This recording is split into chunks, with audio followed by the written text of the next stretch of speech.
discours et voilà ma réponse. Vous êtes une prière, vous saurez dont vous vous étonniez. Avec un mot de lettre est tombé à mes pieds. Et j'admire de voir cette lettre ajustée avec le sang fait mot et la pierre rejetée.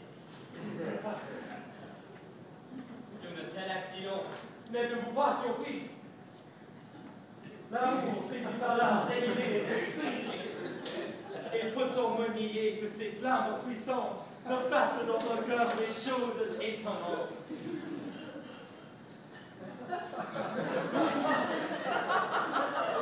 Que dites-vous du tout et de mon n'admirez-vous point cette étreinte d'esprit? Trouvez-vous pas plaisant de voir qu'un personnage tout cet avantage? Dites oui, fort plaisant.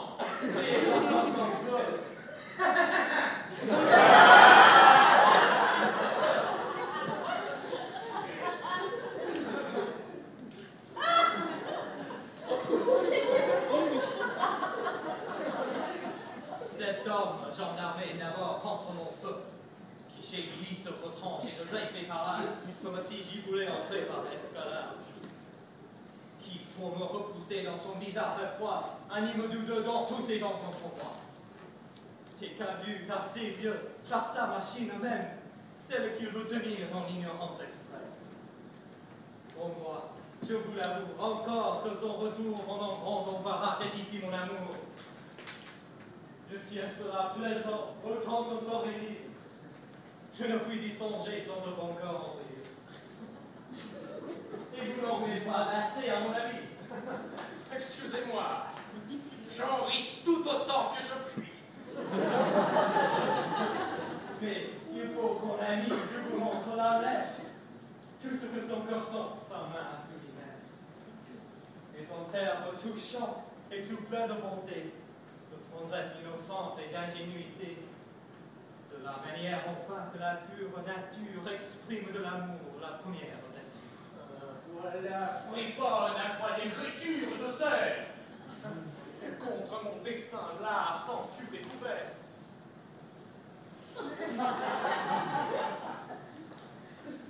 Je veux vous écrire, et je suis bien en peine car où je m'y prendrai.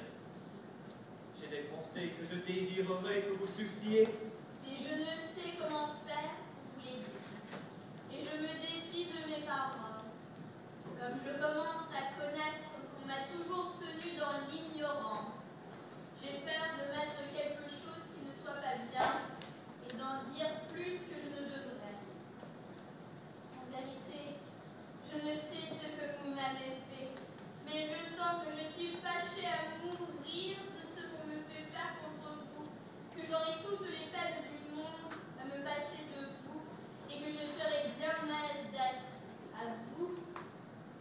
Peut-être qu'il y a du mal à dire cela, mais enfin, je ne puis m'empêcher de le dire, et je voudrais que cela se pût faire sans qu'il y en eût. Qu'on me dit fort que tous les jeunes hommes sont des trompeurs, qu'il ne les faut point écouter, et que tout ce que vous me dites n'est que pour m'abuser. Et je vous assure que je n'ai pu encore me figurer cela de vous, et je suis si touchée de vos paroles que je ne saurais croire qu'elles soient menteuses. Dites-moi franchement ce qu'il en est, car enfin, comme je suis sans malice, vous auriez le plus grand tort du monde si vous me trompiez. Et je pense que j'en mourrais de déplaisir. Oh, chienne! Moi, rien. C'est que je tousse. Avez-vous jamais vu d'expression plus douce? Malgré les soins maudits d'un injuste pouvoir, un plus beau naturel recul sur le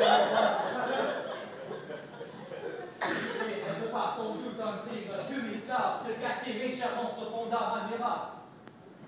D'avoir ton ignorance et la stupidité, plus de cet esprit étouffé d'aparté. L'amour a commencé d'en déchirer le voile. Et si, à la faveur de quelques bonnes étoiles, je puis, comme j'espère, dans ce front animal, ce traître, ce bourreau, ce vacant, ce brûleur, comme Français venu tout maintenant